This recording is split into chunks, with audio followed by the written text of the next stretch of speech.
లోకం ఒక మాయని తెలుసుకున్నాను.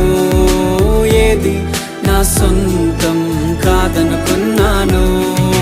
తప్పిపోయిన కుమారుని నేనైతే నా కొరకై నిరీక్షించే తండ్రి నా యేసు.